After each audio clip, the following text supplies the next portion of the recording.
Yo, man, so Monique has finally patched things up with her son after having a crazy back and forth last year.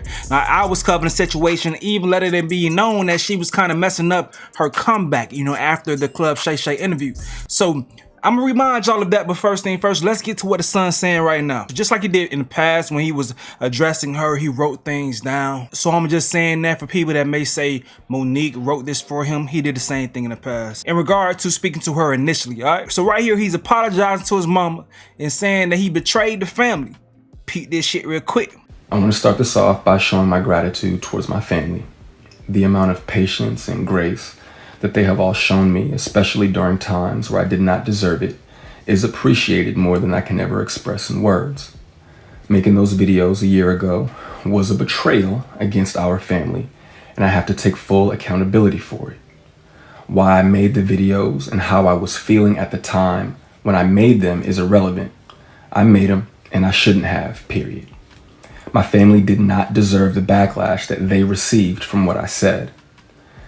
Having a life's resume with your family as the one in the family who simply just can't get right, and then finally doing what you're supposed to be doing, didn't give me the right to feel self-righteous when I felt like they didn't notice.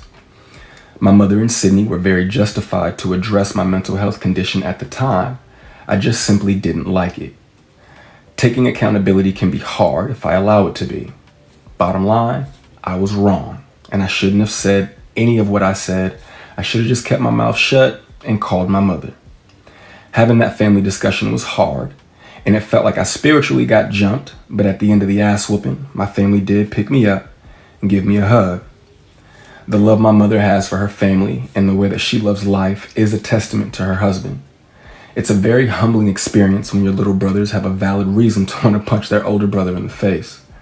But it was my brothers who had the idea for us to have the conversation in person, which would prevent me from running from it. And even after they heard all the shit I put our mother through, they still gave me a hug, told me they love me, and then we laughed for the rest of the weekend.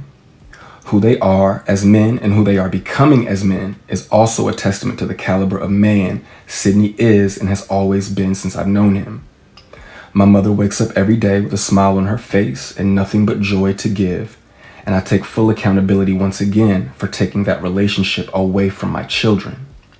Now, watching her take pride in making my son's baby food from scratch, to baking chickpea chocolate chip cookies with my daughter, to being with me the first time my son went underwater in the pool, makes me so happy to have been so wrong before.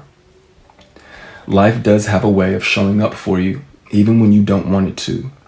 Making the decision to go no contact with my family hurt me more than I could have ever imagined, which in turn trickled down to me not being the best man, father, and future husband that I could be for my family. For those that use my words as a way to further a narrative that my mother is difficult to work with, that her husband is controlling, or that she is anything like the character that she portrayed in Precious, I also apologize to my mother for the things that you said about her. If it wasn't for me running my mouth, y'all wouldn't have ran yours. For those that left comments telling me that at the time I should not have been saying what I was saying, I appreciate you for holding me accountable. Whew. I owe it to my family to make this apology public, due to the fact that I made our family business public. Though the road to family redemption is hard, I'm looking forward to it.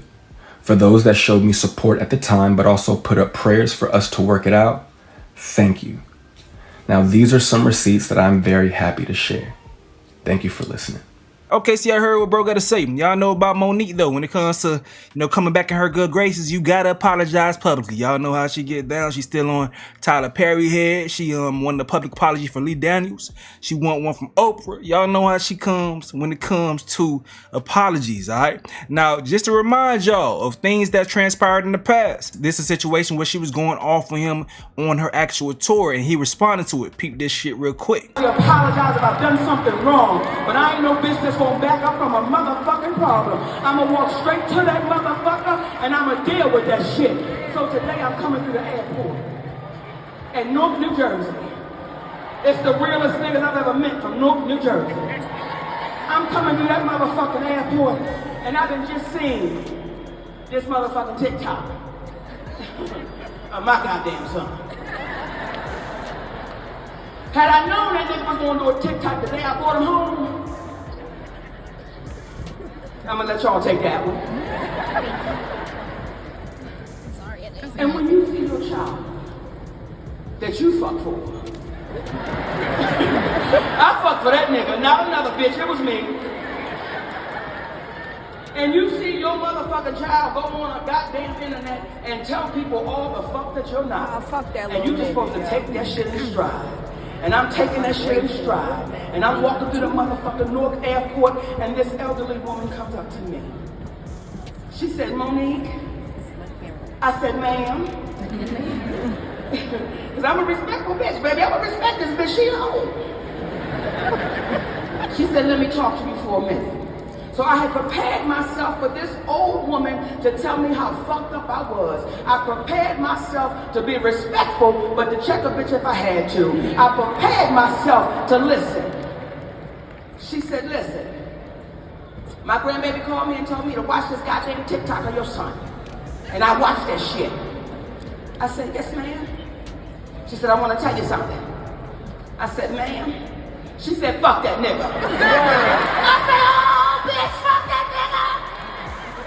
That part. And when the elderly people tell you, fuck that nigga, you ain't fuck that nigga. She said, you been taking care of that nigga all his motherfucking life. She said, Monique, I'm 80 years old, and I got a son 60 years old. And every time that nigga don't get what he want, he still tell me how fucked up I was when he was 10 years old. Fuck that nigga.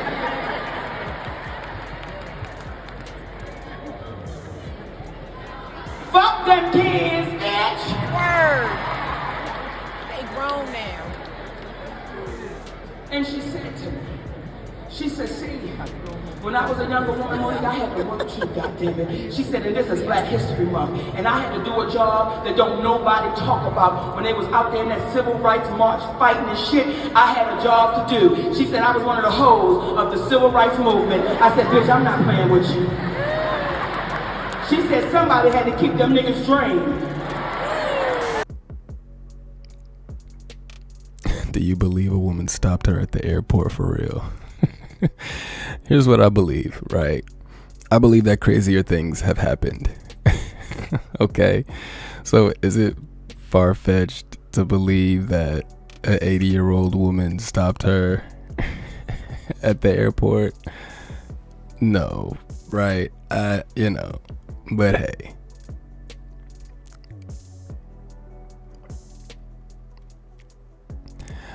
I will say though, in the spirit of like a joke, I like comedy. You know, I think most of us like comedy, if not all of us. So it's like when if a person tells a racist joke, but the joke isn't funny, right?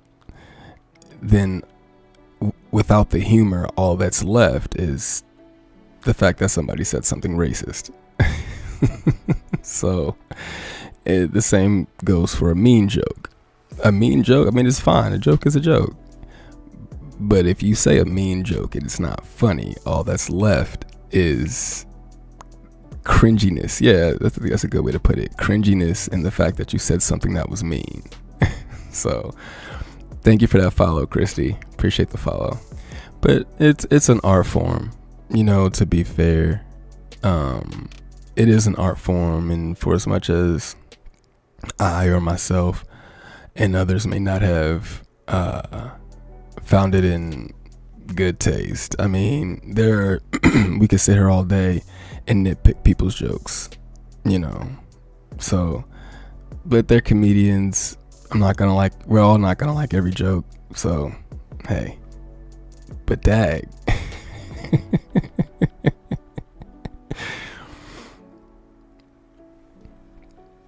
It was interesting.